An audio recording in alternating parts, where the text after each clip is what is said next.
Hello, এটা হলো পেখমবুড়ির birthday blog part 2। Part 1টা তো তোমরা অলরেডি আগেই দেখে নিয়েছো। পার্ট 1-এ ছিল দুপুর পর্যন্ত, আর বিকেল থেকে আমরা শুরু করেছি পার্ট 2।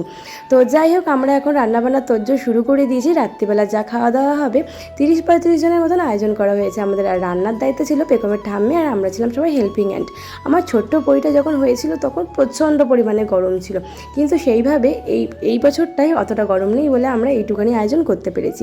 পেখমবুড়ি ঘুম থেকে উঠে দেখছে বাড়িতে কত লোকজন, দেখে তো ভীষণ এক্সাইটেড। সবাই ওর হাতে গিফট দিচ্ছে, সেই দিকে তো ভীষণ খুশি হয়ে যাচ্ছে। এটা হলো পেখমবুড়ির বেস্ট গিফট, এটা দিয়েছে ওর পিসা। এইদিকে ওর পিপি কেকটা রেডি করছে, পেখমের ডল কেক। আর পেখম তো এই কেকটার জন্য এতদিন ধরে ওয়েট করছিল। পেখমের পিপি যখন কেক বানায় বাড়িতে বসে, ও ডল কেক দেখলে পাগল হয়ে যায় কাটার জন্য। এরকম একদিন হয়েছে যে ওর পিপি অর্ডারের কেকটা কিছুতেই দিতে দেবে না, ডল কেক ওর এতটাই পছন্দ। তো ফাইনালি ওর পিপি আজকে এই কেকটা বানিয়ে দিয়েছে। কেকটা পেয়ে পেখম ভীষণ খুশি হয়েছে। দেখো, নিজে একা একা কেক কেটে একা একাই খেতে শুরু করে দিয়েছে।